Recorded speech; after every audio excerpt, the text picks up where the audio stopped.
안녕하십니까. 방금 소개받은 김정훈입니다. 또 시간도 늦고 또 긴 시간 저도 앉아 있다 보니까 많이 지치는데 최대한 빨리 잘 한번 해보도록 하겠습니다. 온라인에서 시청 중이신 분들도 또 인사드리도록 하겠습니다. 저희는 인테이크라는 회사고요. 2013년부터 시작해서 지금 10년 좀 넘게 이제 지속해온 푸드테크 스타트업입니다. 여기 계신 앞서 이제 발표해주신 분들 보면서 50년, 100년, 150년 가는 회사 보면서 야 저거 어떻게 하지 하는 생각이 들었는데 한번 그렇게 할 수 있도록 열심히 노력해 보면서 저희는 좀 더 개인적이라기보다는 저희가 어떤 식으로 이 푸드테크 그리고 지속 가능성 친환경에 대해서 적용하고 사업화해 왔는지 경험을 바탕으로 얘기를 드리려고 합니다.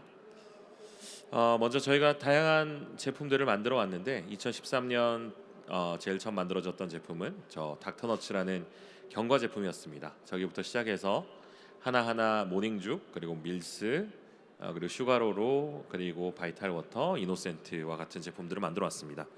사실 이런 걸 만들 때 제 전공이 식품공학인데 그 푸드테크 영어로 하면 이제 푸드테크입니다. 그래서 이런 푸드테크를 하면서 저희 선배들께서 이제 식품공학 쪽에 많이 가 계셨는데 그때는 이제 굉장히 패기가 넘쳤기 때문에 대학생 시절에 우리 선배님들이 너무 못하고 있다. 1980년대 먹던 걸 지금도 먹고 있고 그때 먹던 새우깡을 지금도 먹고 신라면을 지금도 먹는다. 이러면서 새로운 식품들이 필요하다라는 생각에 기존에 없던 식품들을 만들려는 시도를 많이 했던 것 같습니다.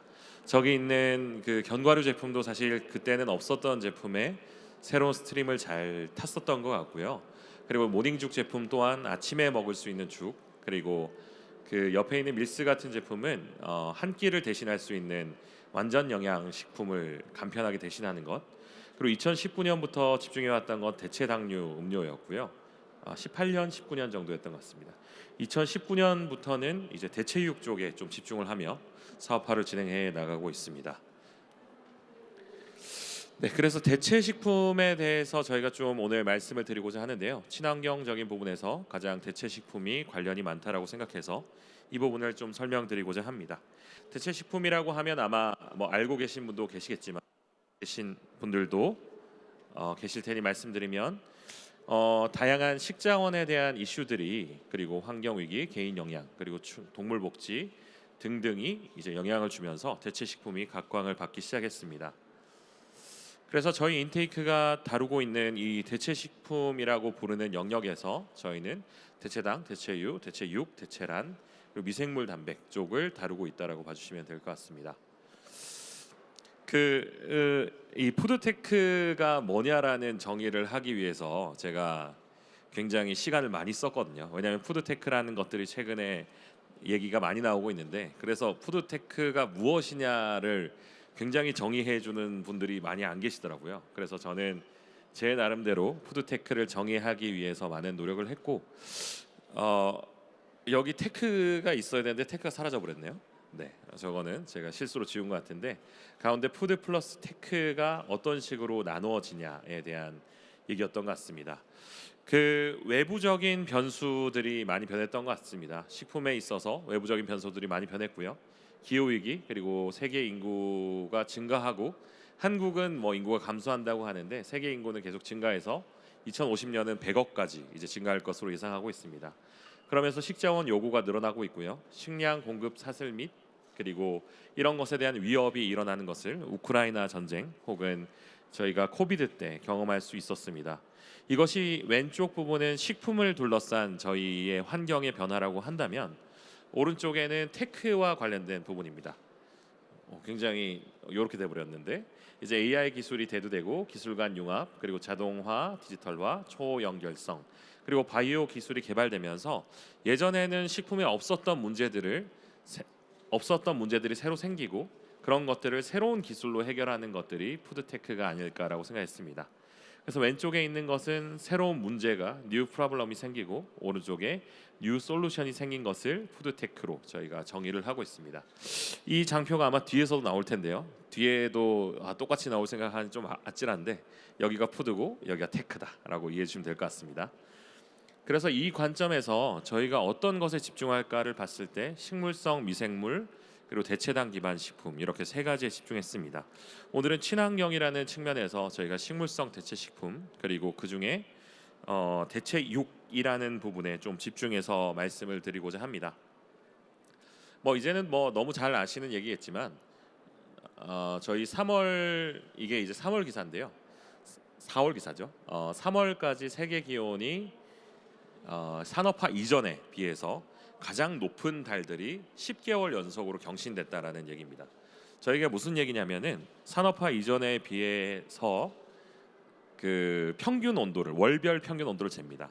그럼 월별 평균 온도를 쟀을 때 이 표면 온도가 가장 높은 달이 10개월 연속으로 경신됐다라는 얘기입니다. 가장 더운 달들이 연속됐는데 여기서 이슈가 뭐였냐면 이게 12개월이 넘어가기 시작하면 직전에 갱신한 것들이 다시 갱신되면서 이제는 어느 정도로 늘어났는지 알 수 없는 정도까지 되겠다라는 이슈가 있었는데 뭐 그러면서 이 오른쪽에 보시면은 다양한 그냥 이 기사를 가져올 때 옆에 보니까 다양한 기후 변화에 대한 이슈들이 있더라고요. 그러면서 23년 같은 경우는 이 국제 학술지에 말한 게 너무나 혼란스러웠고 앞으로 어떻게 될지 예상할 수 없는 기후의 위기가 만들어질 것이다라는 예상을 했습니다.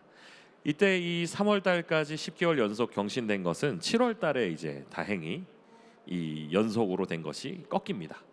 그러면서 좀 다행이라 생각했는데 사실 다행이 아니었던 지점은 뭐였냐면 그 10개월 그리고 11개월, 12개월, 13개월까지 연속이 됐지만 7월 달에는 가장 더운 달은 아니었거든요.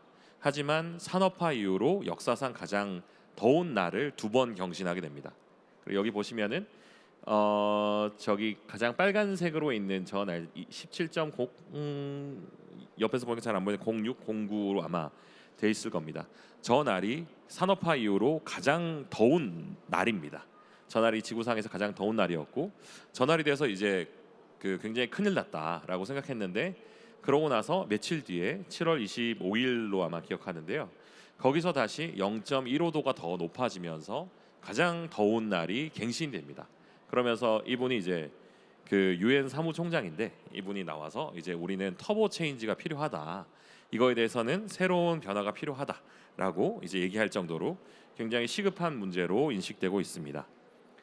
그래서 앞서 이제 말씀 주신 것처럼 넷제로에 대한 다양한 것들이 나오고 있고 2030년까지 우리가 어떻게 온도를 2도, 1.5도까지 억제할 것이냐에 대한 다양한 얘기들이 나왔습니다.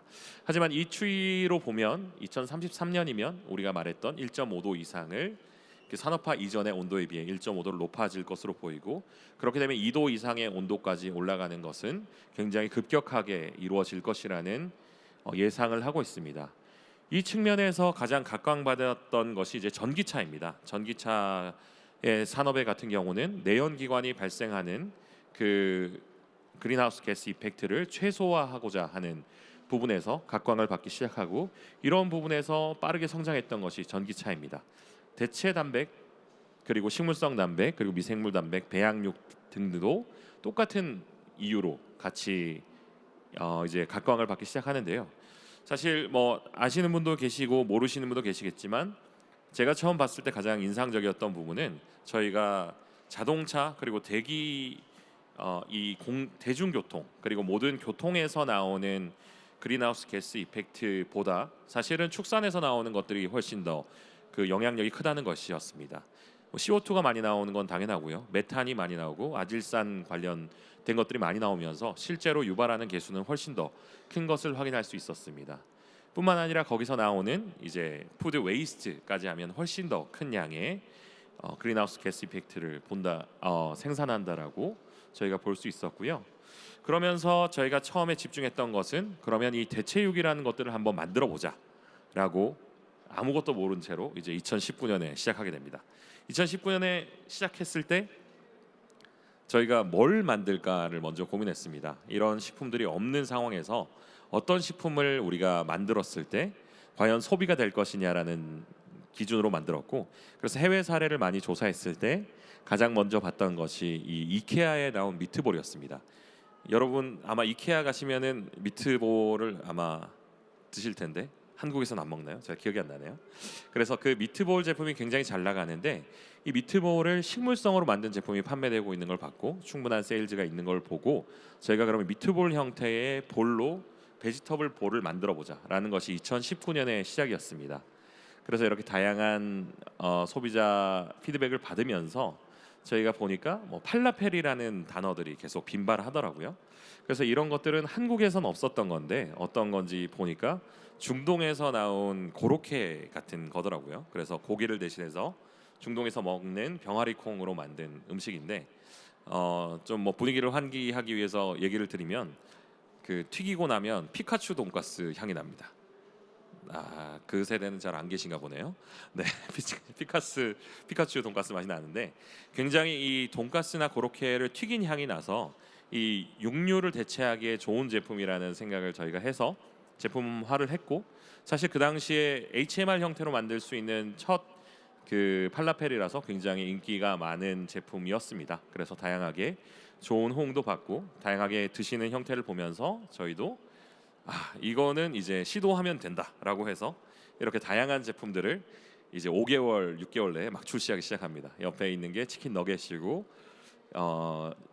여기는 식물성 커리, 그 옆에 있는 거는 돈가스고 왼쪽에는 닭갈비 그리고 패티 그리고 미트볼 이종 여긴 없지만 뭐 치킨도 있고 다양한 제품들을 출시하는데 한 20종의 제품들을 빠르게 이렇게 출시를 하고 저희가 이제 온라인 기반으로 마케팅을 하다 보니까 온라인 기반으로 이제 다양한 마케팅을 진행했습니다. 팝업도 진행하고 체험단도 진행하고 저희가 블로그 작업도 많이 진행을 하고 여기서 블로그 작업이라는 건 저희가 컨텐츠를 만들고 블로그로 올리는 작업도 진행하고 그리고 여기서 보시는 것처럼 체험단도 있고 뭐 다양한 액션들을 하면서 소비자와 액팅하는 리액팅하는 포인트들도 굉장히 많이 만들었습니다. 여기 이제 보이실지 모르겠지만 그 오른쪽 위에 보면 이노센트 비건 가스 이거 엄청난데라는 얘기를 하고 있죠. 굉장히 저희가 맛있게 만들었고 저희도 먹을만하다 혹은 이거는 정말 괜찮은데라는 생각이 들어서 다양한 제품을 출시했고 출시를 해서 열심히 팔았고 열심히 팔았는데 안 팔립니다. 그래서 이게 어떻게 된 거지? 우리는 진짜 맛있는 제품인데 왜 팔리지 않지라는 생각을 좀 하게 됩니다.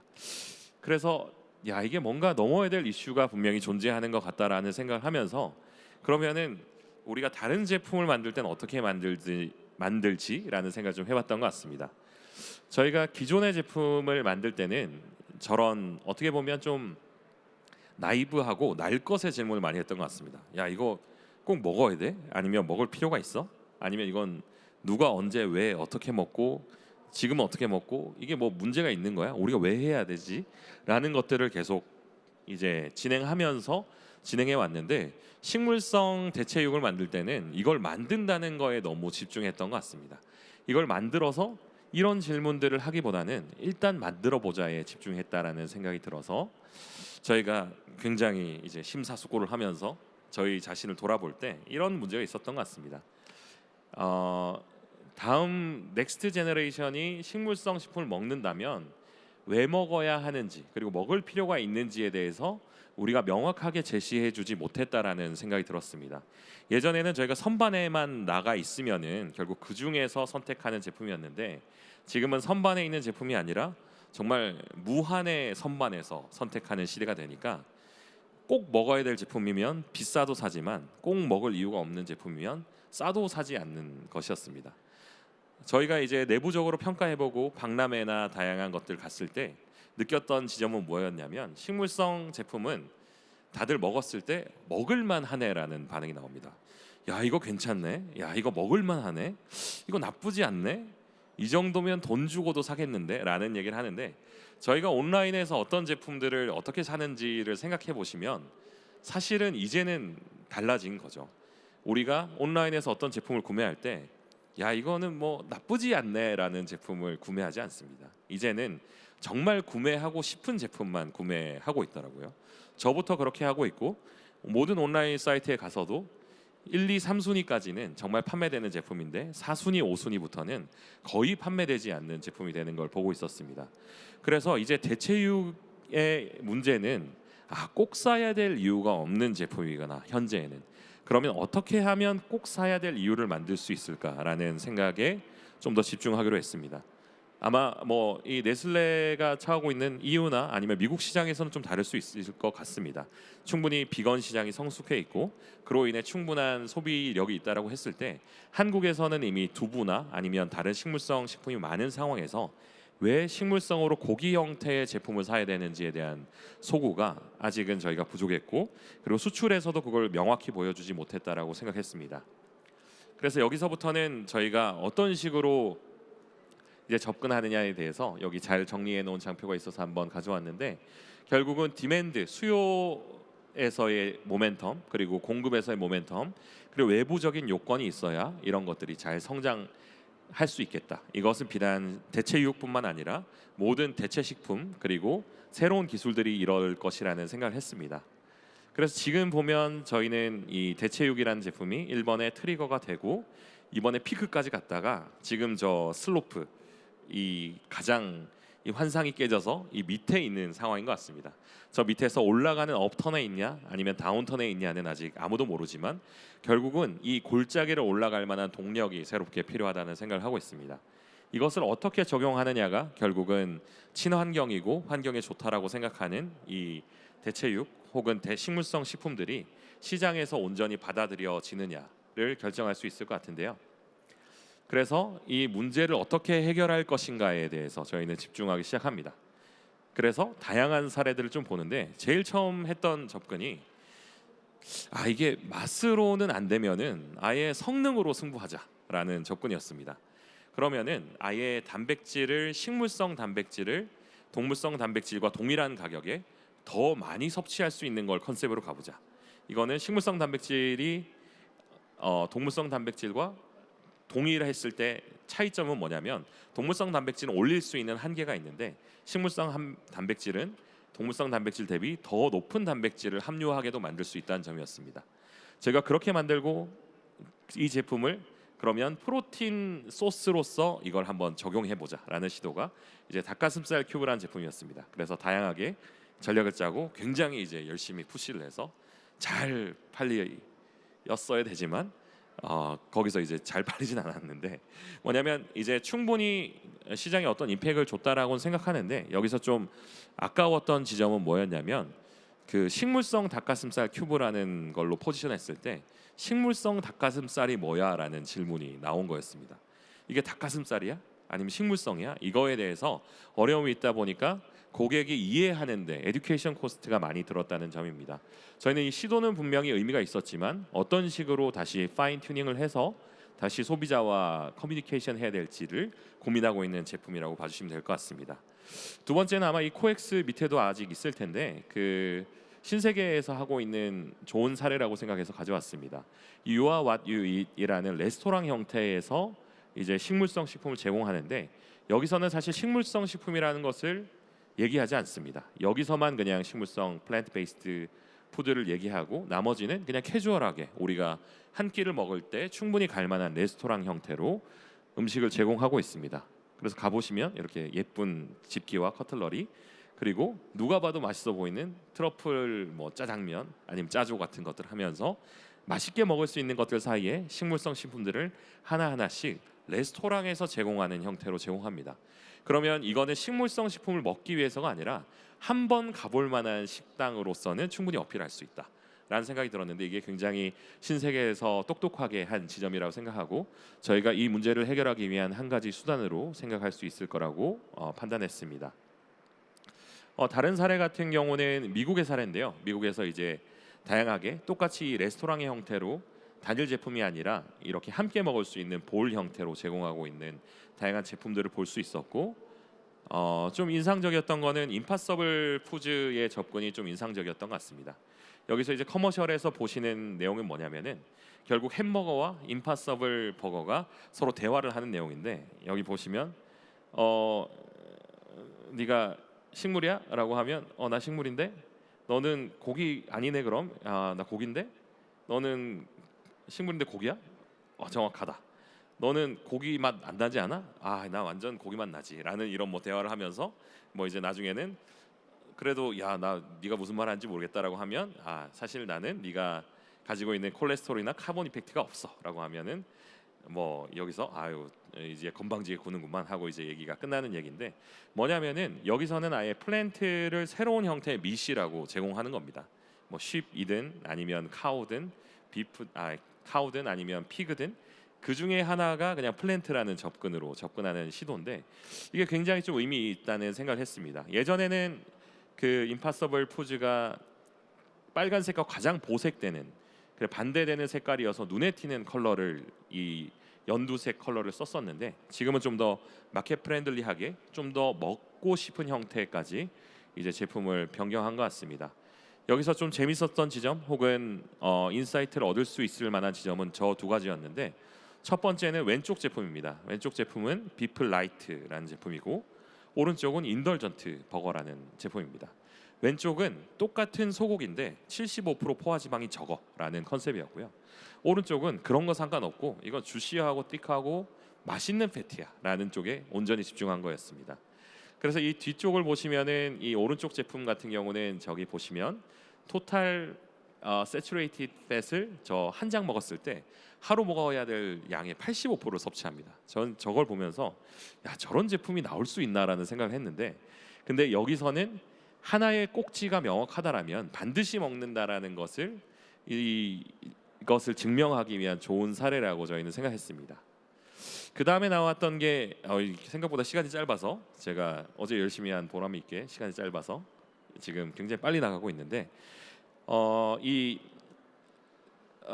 독일 기업인데 제가 이 발음할 때마다 항상 헷갈리는데 루겐발더 뮬레라는 회사입니다. 지금은 이제 또 경영이 뭐 오락가락하고 이제 새로 M&A 되고 이러면서 앞으로 어떤 식으로 나갈지는 좀 더 지켜봐야겠지만, 여기서의 컨셉은 이 플랜트 베이스드 밑을 원래 하는 곳이 아니었었습니다. 여기는 독일에서 이제 두 번째 가는 육가공 업체였는데, 저 로고를 그대로 쓰면서 똑같은 형태로 원래 제품이 육가공으로 나오던 제품이 이렇게 초록색으로 바꾸면서 비건 패키지, 그리고 여기서 좀 더 아이들에게 좋은 영양소를 첨가하면서 아이들을 위한 제품으로 컨셉을 했는데, 이러면서 제품에 대한 판매가 빠르게 증가하는 것을 독일 시장에서 확인할 수 있었습니다.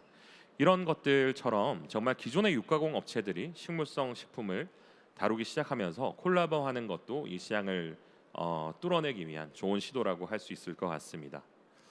그리고 좀 식상하지만 이제 테슬라의 사례인 것 같은데, 저희가 전기차를 앞서 말씀드린 것처럼 테슬라를 고민해 보게 되는 것 같습니다. 예전에는 그 전기차라고 했을 때 테슬라 이전에는 보급형에, 그리고 친환경에 정숙하고 이런 굉장히 에너지 세이빙이 되는 장점들, 어떻게 보면 겸손하고 굉장히 착한 이미지를 강조했다라고 하면, 여기서는 가지고 싶은, 사실 이건 모델이라서 예전 로드스터는 이렇게 뭐 멋있진 않았는데요. 정말 제로백이 가장 뛰어난 전기차, 전기차가 가지고 있는 매력적인 특성들을 다시 한번 발견해서 시장에 제시했던 것이 가장 의미가 있었다라고 생각이 됩니다. 그래서 지금 우리에게 필요한 것은 이 식물성 식품이라는 것도 기존에 있었던 제품과 동일한 그런 겸손한 접근이 아니라 어떻게든 사고 싶고 내가 이걸 먹어보고 싶은 제품을 만드는 것이 아닌가라는 생각을 하고 있습니다. 그래서 지금 다양한 것들을 우리가 제약들을 해결해야 되고, 그리고 기술적으로, 그리고 글로벌 시장에서 경쟁하기 위해서, 그리고 이런 어떤 것들로 우리가 구매하게 할 이유를 발견하겠느냐, 그리고 또 소비자가 인식 전환을 하기 위해서 어떻게 스타 플레이어를 개발하고 만들어내겠느냐라는 것들을 핵심으로 저희가 이 시장을 뚫어낼 수 있지 않을까라는 생각을 하고 있고요. 네, 그래서 저희가 하고 있는 시도는 진짜 닭을 뜯어보고 자르고 하고 있습니다. 그러면서 매일 저희는 닭을 튀기고 있습니다. 이렇게 닭을 튀기면서 어떻게 하면 진짜 맛있는 치킨을 만들 수 있을까라는 게 저희의 지금 접근 방법이고요. 그래서 나중에는 결국 레스토랑에서 서빙되는 정말 맛있는 치킨, 그냥 치킨과 비교했을 때 이거는 먹을 만해가 아니라 먹고 싶어까지 나올 수 있는 치킨을 만드는 것이 저희의 목표로 되어 있습니다. 그래서 여기 또 테크가 빠져 있는데, 푸드 테크가 지금은 문제의 해결에만 집중해서 어떻게 하면 고기를 더 닮아가게 할 것인가에 집중했다면, 앞으로의 푸드 테크는 새로운 밸류까지 어떻게 제안할 수 있을 것인가, 고기를 닮게 해서 그러면은 소비자가 어떤 가치를 얻는데, 까지 새롭게 제안할 수 있어야 될 것이라고 판단하고 생각하고 있습니다. 이런 식으로 다양한 친환경 기술들이 개발되고 또 상업화되기를 바라며 마치도록 하겠습니다. 감사합니다.